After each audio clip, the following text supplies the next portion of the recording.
For the second part of this video, I will now follow the strategy that I outlined earlier, which uses several Migration Wiz projects with various date filters. I've also cleaned out the destination mailboxes on Office 365 using PowerShell scripts to ensure that they're clean for this next migration. This is a migration strategy to follow for large migration projects.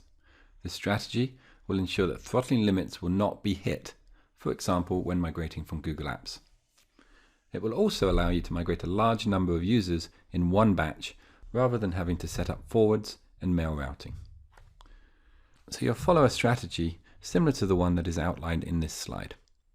So your first pass before your MX record cutover, you'll migrate mail items only between 3 and 6 months old.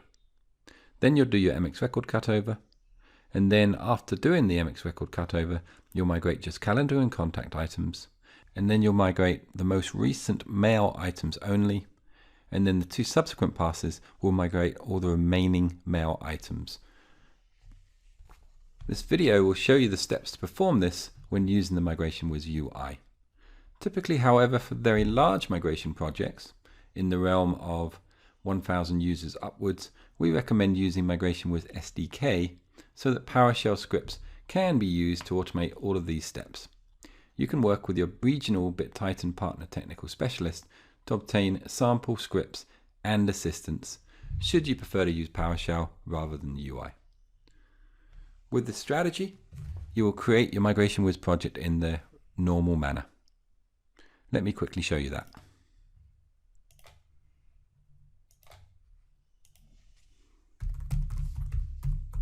First, I'll create a project which is going to contain my user list. It's also going to contain all of the advanced options.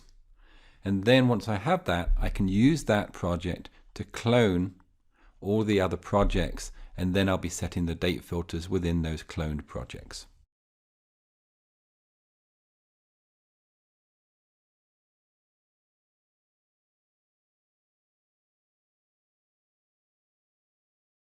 For Google Apps, there's some additional configuration steps, and the link to this KB article, it will provide you step-by-step instruction on how to set up Google OAuth 2.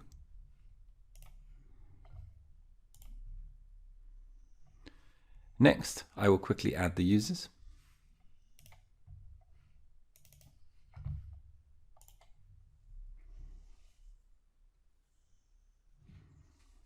I will also kick off a verification to ensure that those users are set up correctly. And then I would be buying the licenses to cover the actual migration. And then lastly, before cloning, I will set all the advanced options so that every future project that is cloned from this already has the advanced options set. In this example, I'm going to set to use impersonation to authenticate because I'm migrating to Office 365. I'm going to leave the defaults from my Google Apps environment, so I'm going to convert labels to folders, and I'm going to skip suggested contacts. I'm going to lower the number of maximum concurrent migrations, and I'm going to set a couple of advanced options that are very useful for Google App migrations so that the overflow contacts will then appear in the Notes tab on my destination mailboxes. Let me quickly add those.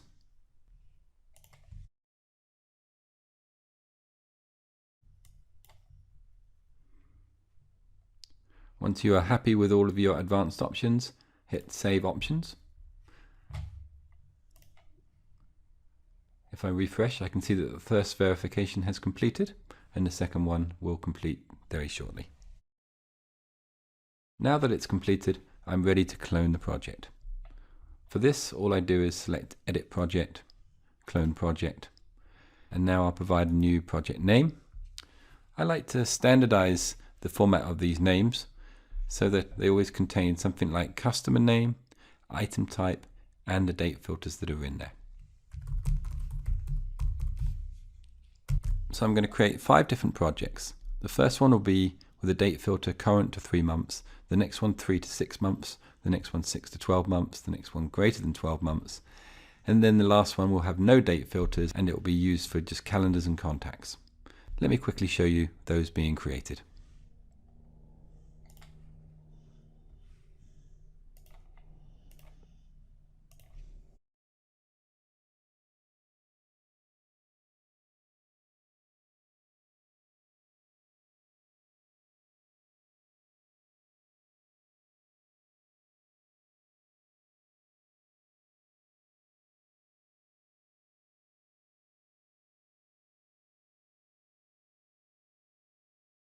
Okay, so that's the 5 different projects created. If I hit the up arrow, you'll see that I have all 5 listed here. So the next thing is I have to go in and set the date filters for each one. So let's start with the current to 3 months. I'll come under Edit Project, Advanced Options, and set these date filters here.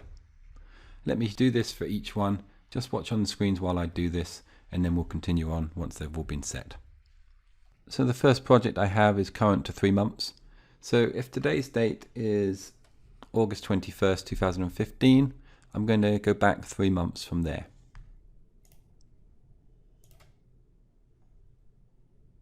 And I like to give a 00 across all my projects so there's no overlap. I'm going to leave this blank because it's going to then take me up to current. And you can see when I clone these projects that any advanced options that were set on my initial one are cloned and covered within here. Okay, I'm going to then repeat this for all the other projects by setting the date filters.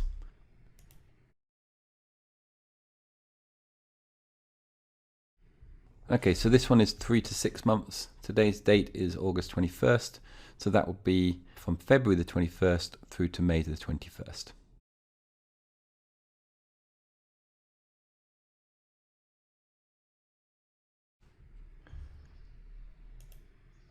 The next one is 6 to 12 months, so that will be from August 21st, 2014 to February 21st, 2015.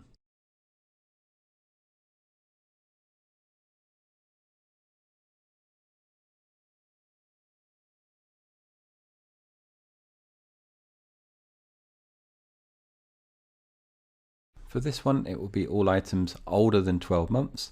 So that will be all items older than August 21st, 2014.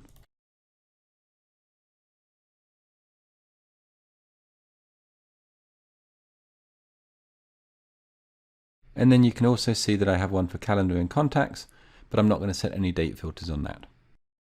Now we will follow the order that is set within this migration strategy.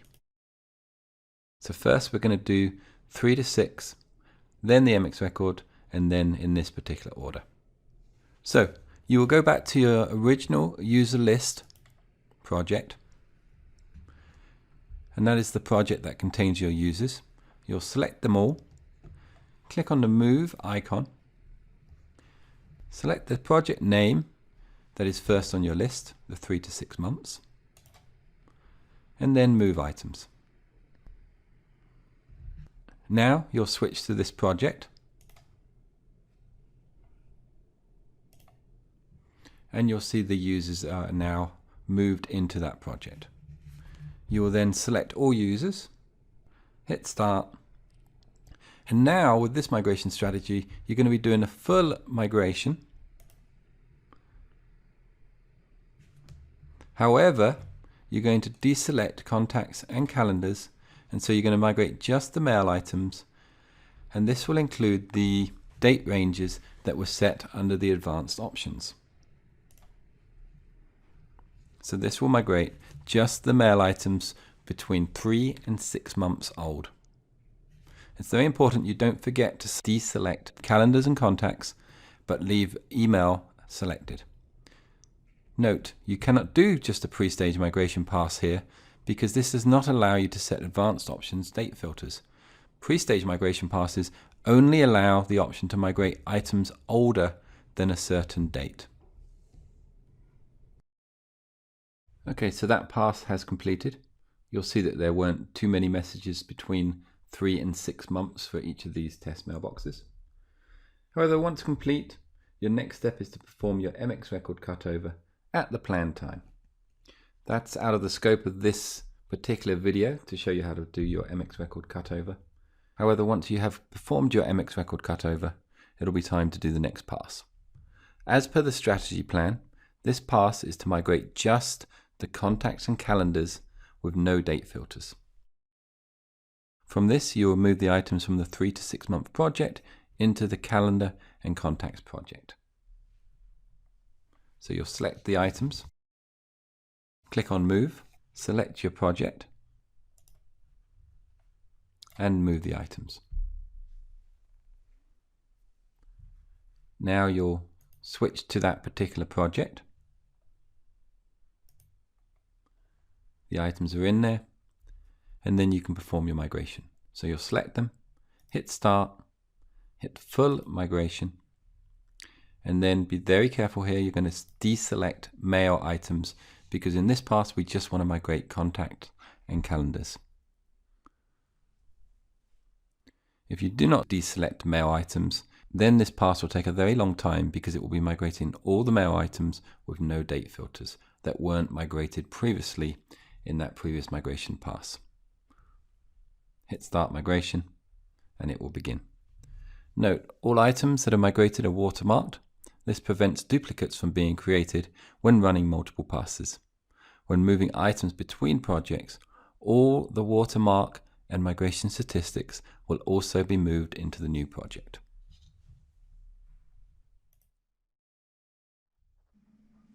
Once complete, you'll see the status change to completed. At this point, I could log in to test user 001 and see that the calendars and contacts have been migrated. Let me quickly show you that.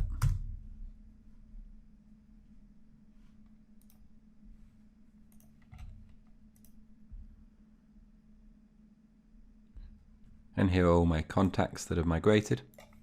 If I search for John Doe, I can see that because I had the advanced options for the overflow contacts, you can see that they appear under notes.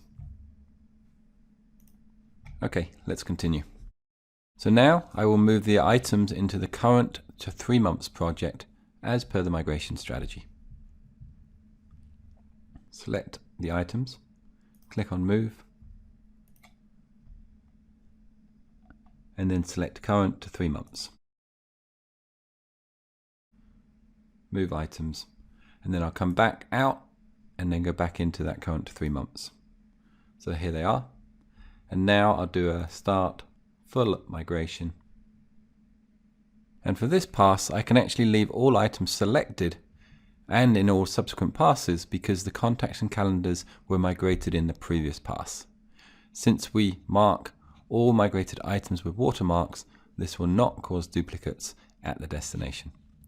This pass and the contacts and calendars should complete in a very short amount of time, for instance over a weekend. This way, when your users log into their new mailboxes on the Monday morning, they will have all their contacts, calendars and all mail items up to 6 months old. The remaining mail items will be migrated in the next passes, which can occur during the following week.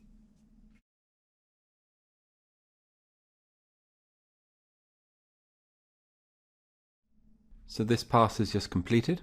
So now we'll be repeating the steps to move these to the 6 to 12 months project and then afterwards to the greater than 12 months project. Select your users, click on Move, 6 to 12 months, move items, go to the top level, come into the 6 to 12 and there's your users. Start, full migration, start.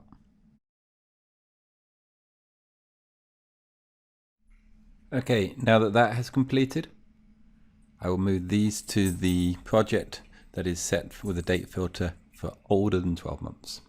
So select users, click on Move, select older than 12 months, move items, and then I'll come out of that project and jump to that older than 12 months, and there they are.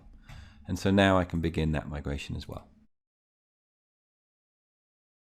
Again, I can leave all items selected, calendar, contacts and mail, because they were previously migrated in the second project. Just while this particular project is migrating, let me show you, if you click on the individual username and scroll down, you can see all of the previous migration history listed in there.